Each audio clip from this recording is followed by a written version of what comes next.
और मुझे योगी आदित्यनाथ जी की एक एक बात पर भरोसा है, क्योंकि वो सन्यासी आदमी है, मारते ज्यादा हैं गिनते कम है। ओवैसी साहब कहते कि एक दिन प्रधानमंत्री बुरखे वाली बनेगी, हिजाब वाली बनेगी। अरे इतने ही अगर साथ थे तो शेख हसीना का खुल के समर्थन क्यों नहीं करा ओवैसी ने?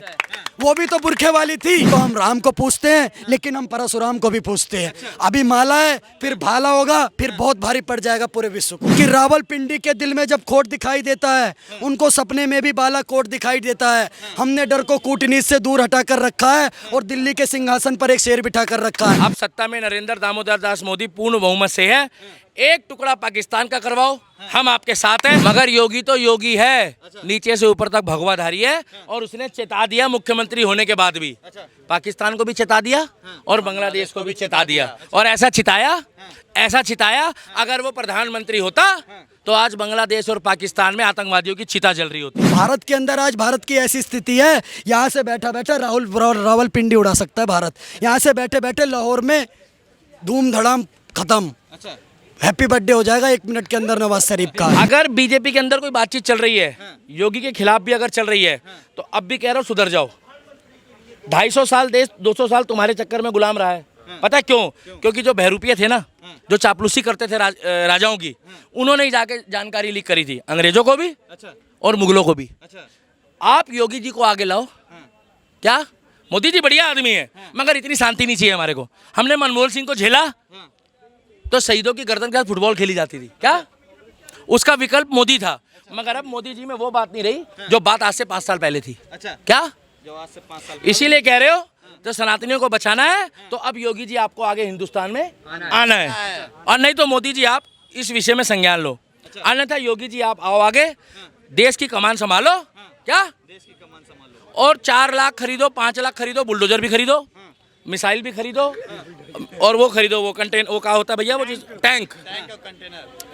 और उन हिंदुओं को हाथ जोड़ रहा हूँ, हम जैसे सनातनी भाई जितने भी बोलते हैं, दिल्ली के दीपक जैसे, उनकी वीडियो आए, कम से कम लाइक कमेंट शेयर करो, उसको आप सपोर्ट करो। आप इंस्टाग्राम चलाते हो, मुन्नी बदनाम हुई डार्लिंग तेरे लिए, नीचे ऊपर देखते हो, दाएं बाएं देखते हो, कपड़े देखते हो। महाभारत हुई थी तो कपड़े उतरे गए। क्या महाभारत हुई थी तो कपड़े उतरे थे, तो महाभारत हुई थी। आपको याद है द्रौपदी का चीरहरण हुआ था? आज की डेट में भाई साहब वायरल होती है वीडियो लोगों की, आज की डेट में वायरल होती है। तो हम जैसे लोगों को सपोर्ट करो। दक्ष चौधरी हो, स्वतंत्र भारद्वाज हो, अभिषेक ठाकुर हो, अभी आज वो यहाँ है नहीं, मगर हम उनके साथ के बंदे हैं। उनकी एक ही आदत है, क्या कि वो कर भी रहे हैं, कह भी रहे हैं और जगा भी रहे हैं। आज आपने उनका साथ नहीं दिया ना, आज आपने उनका साथ तो तुम अपने बाप दादा, अपने बच्चों को बताया करोगे कि बेटा उस टाइम पे दिल्ली का दीपक हमको समझाता था, मगर हम लोगों ने वो बात सुनी नहीं। इसीलिए हमने तलवार की नोक पे सलवार पहन ली। तुम्हें बोल रहा हूँ चिरकुटो, अपनी बात नहीं कर रहा हूँ मैं। कहीं ना कहीं पाकिस्तान जैसा देश, जो धर्मों के आधार पर देश को बांट दिया गया। आप बताइए ना, इस देश के अंदर सबने आज़ादी की लड़ाई लड़ी थी, लेकिन उन्होंने अपना एक अलग देश बना लिया सिर्फ और सिर्फ धर्म के आधार पर। आज बांग्लादेश में दंगे हो रहे हैं सिर्फ और सिर्फ धर्म के आधार पर। एक छात्र खड़ा होता है सिर्फ अपनी हक की लड़ाई लड़ने के लिए, उसमें पिसते कौन है? हिंदू पिसते हैं। ये छात्र थे जो वहाँ की प्रधानमंत्री शेख हसीना जी के कपड़े लहरा रहे हैं, वहाँ से सामान चुरा के लेके लहरा रहे हैं, एक बड़ा हिला रहे हैं लेडीज प्रधानमंत्री की। ये इनका महिला का सम्मान है।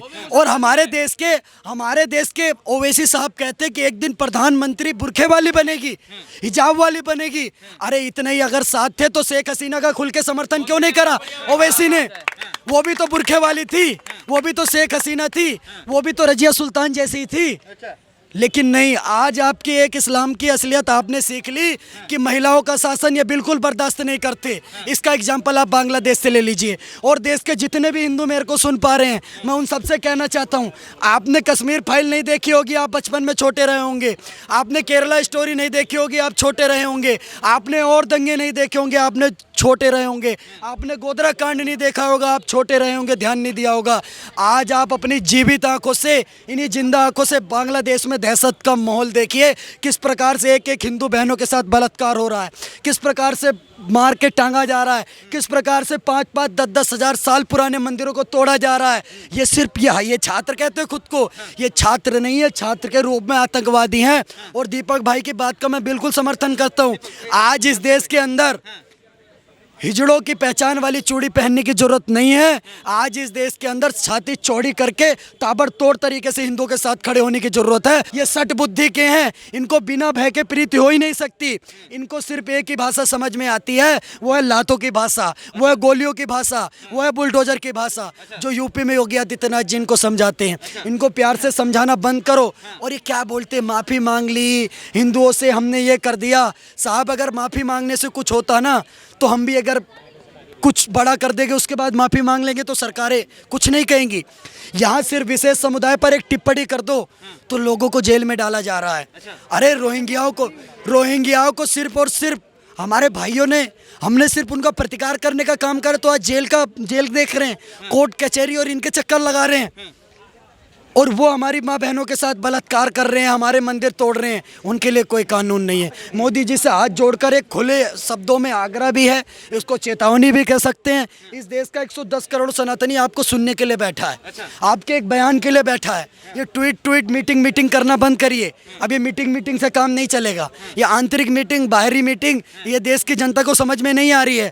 आप खुल करके एक्शन लीजिए और ताबड़तोड़ तरीके से उन हिंदुओं को समर्थन देने का काम करिए और उनको संरक्षण दिलाइए। अगर बांग्लादेश में जरूरत है तो अपने देश की सेना लगा करके वहां हिंदुओं को संरक्षण दिलाइए और बांग्लादेश में एक नया हिंदू देश बनाइए। और उसके बाद अगर आप देश नहीं बना सकते तो उन सभी हिंदुओं को भारत में जगह दीजिए, जिस प्रकार से आपने सीए लगा करके पाकिस्तान से और बगल के देशों के नागरिकों को, हिंदुओं को और जैन समुदाय के, सिख समुदाय के लोगों को नागरिकता दिया, उनको भी नागरिकता देने का काम करो। क्योंकि अब हिंदू टूटेगा नहीं, अब हिंदू मरेगा नहीं। अगर हमारे धर्म के साथ कोई छेड़छाड़ होगी तो हम राम को पूछते हैं, लेकिन हम परशुराम को भी पूछते हैं। अभी माला है, फिर भाला होगा, फिर बहुत भारी पड़ जाएगा पूरे विश्व को। बिल्कुल, एक का बदला 10 से होगा।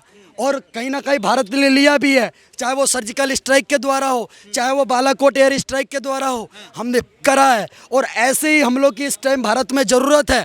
और मैं फिर बताना चाहता हूँ, अगर पाकिस्तान भूल गया है तो पाकिस्तान को उसकी औकात याद दिलाते हुए कहना चाहता हूँ कि रावलपिंडी के दिल में जब खोट दिखाई देता है, उनको सपने में भी बालाकोट दिखाई देता है। हमने डर को कूटनीति से दूर हटा कर रखा है और दिल्ली के सिंहासन पर एक शेर बिठा कर रखा है।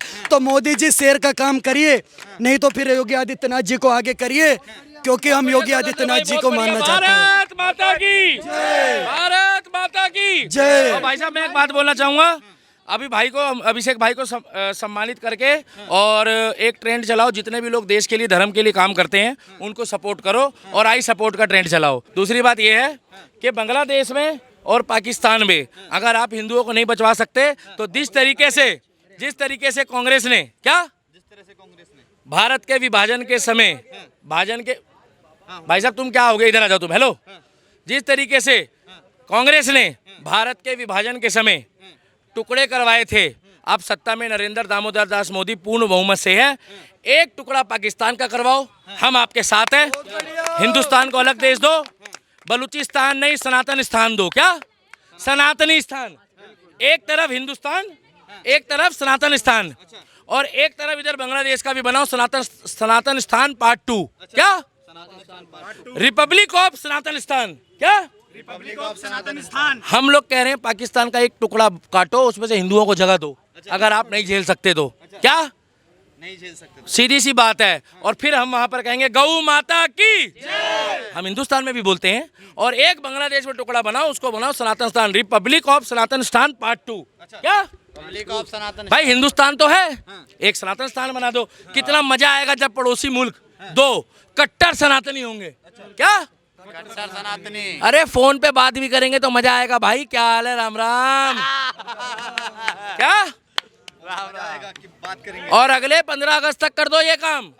क्या अगले 15 अगस्त, और दोनों देशों में बोलो कि दोनों भगवा झंडे लहरा दे अपने राष्ट्रीय ध्वज और उस बीच में लिख दे ओम नमः शिवाय। क्या नमः शिवाय। तुम्हें अपना सवाल में लगे हो, मैं इतनी बड़ी आवाज उठा रहा हूँ तो कोई गलत नहीं उठा रहा। लोकतंत्र है देश में। उठाइए, हम उठा रहे हैं। पाकिस्तान का 2 भाग करो, बांग्लादेश का 2 भाग करो, सनातन स्थान बना दो, हम आपके साथ हैं। क्योंकि कांग्रेस ने भी भारत का विभाजन करने के बाद जो कहता है ना, हमने आजादी दिलाई है। क्या अगर आप इसको आजादी बोलते हो तो बीजेपी वालों हमें एक आजादी और दिलवा दो। क्या एक आजादी, हमें एक आजादी और दिलवा दो। नहीं तो भाई साहब इलेक्शन हमारे हाथ में है।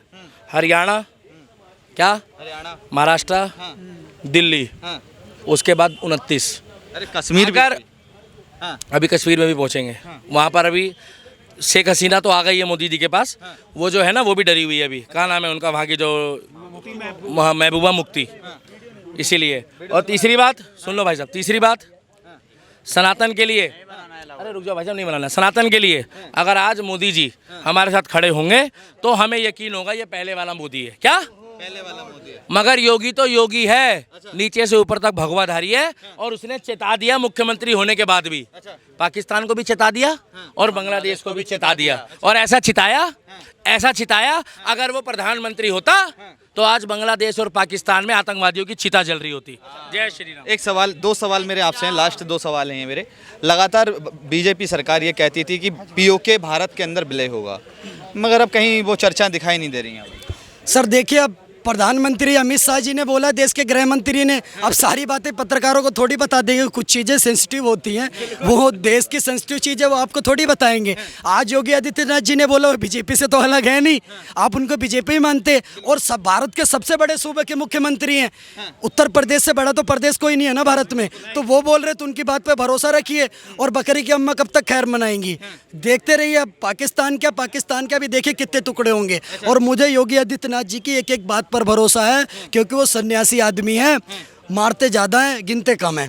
कांग्रेस के बड़े नेता हैं सलमान खुरैशी, उनका कहना है कि पाकिस्तान, खुर्शीद, हाँ, वो उनका कहना है कि पाकिस्तान से लहजे में बात करिए, उसके पास आइटम बम है, और जो हमारा पड़ोसी मुल्क है उसके पास आइटम बम है, उससे तमीज़ से बात करिए, कभी भी छोड़ सकते हैं। तो हमारे पास जो आइटम बम और मिसाइलें रखी हुई हैं, हमने दिवाली के लिए रख रखी हैं, हमने भी तो इसी चीज़ के लिए दे रखी है कि इसका प्रतिकार करेंगे। हमारे पास जो मिसाइलें हैं, पाकिस्तान के पास क्या है सर, हमारे पास आप देखिए राफेल है, हमारे पास अपने देश में स्वदेशी निर्मित ब्रह्मोस और एक से एक नई नई तेजस, आप देख रहे चिनूक, एक से एक स्पाइडर फाइटर प्लेन हमारे भारत के अंदर बन के खड़ा हो रहा है। हम दिवाली के लिए बना रहे हैं, ये पाकिस्तान को मुंह तोड़ जवाब देने के लिए बना रहे हैं। भारत के अंदर आज भारत की ऐसी स्थिति है, यहाँ से बैठा बैठा रावलपिंडी उड़ा सकता है भारत, यहाँ से बैठे बैठे लाहौर में धूम धड़ाम खत्म। अच्छा, हैप्पी बर्थडे हो जाएगा 1 मिनट के अंदर नवाज शरीफ का। देखना चाहते हो, बहुत जल्दी आपको देखने को मिलेगा। तो हमने दिवाली के लिए नहीं रख रखा, वो हमने हैप्पी बर्थडे करने के लिए रख रखा है, जब जरूरत पड़ेगी उसका इस्तेमाल होगा। आज पाकिस्तान का भी हैप्पी बर्थडे आप बोल रहे हैं, वही है, ठीक नहीं है भाई, हम नहीं मानते उसे। ये विभाजन विभीषिका है, ये देश का बंटवारा हुआ था, ये अनफॉर्चुनेट है सर। ये जो भाई कह रहे हैं दीपक जी, वो सही कह रहे हैं, भारत हिंदू राष्ट्र बनेगा देख लेंगे, लेकिन मोदी जी सेना आपके हाथ में, सत्ता आपके हाथ में है। 1,30,00,000 हिंदू जो बांग्लादेश में सड़कों पे उतरा हो, उन्हें एक अलग देश बना के दो ना। जब आप 93,000 पाकिस्तानियों को सरेंडर करवा सकते हैं, हमारी सेना घुटनों पे ला सकती है, आप करो ना वहाँ पे एक अलग देश, हिंदू देश बनाओ ना। और आप सिंधु देश बनाओ, पाकिस्तान में सिंधी लोगों भी वहाँ पे अभियान चला रहे हैं, उनके लिए एक सिंधु देश बनाओ, यहाँ बनाओ बलूचिस्तान, और जल्द से जल्द ये कार्य करो। समय आ गया है बदलाव का। कौन से बदलाव का? हिंदुओं के बदलाव का। जो अभी आज आपका सवाल क्या था कि आज मुख्यमंत्री योगी आदित्यनाथ जी ने पाकिस्तान के बारे में बात करते हुए कहा है कि अखंड भारत होता है। ये आज जो अत्याचार हो रहे हैं बांग्लादेश में, ये कांग्रेस के बोए हुए बीज हैं। इस देश का बंटवारा किया, एक पाकिस्तान बना दिया, ईस्ट पाकिस्तान बना दिया, उसके बाद बांग्लादेश बना दिया। बांग्लादेश टैक्स भारत से लिया गया। बड़ी बात देखो, हमने ही पैदा किया, हमसे ही निकला देश आज इस्लामिक आतंकवाद की आग में जल रहा है। हमें उसे रोकना होगा, और वहाँ के हिंदुओं को बचाने के लिए और आगे के हिंदुओं को सुरक्षा देने के लिए एक हिंदू देश निर्माण करना पड़ेगा।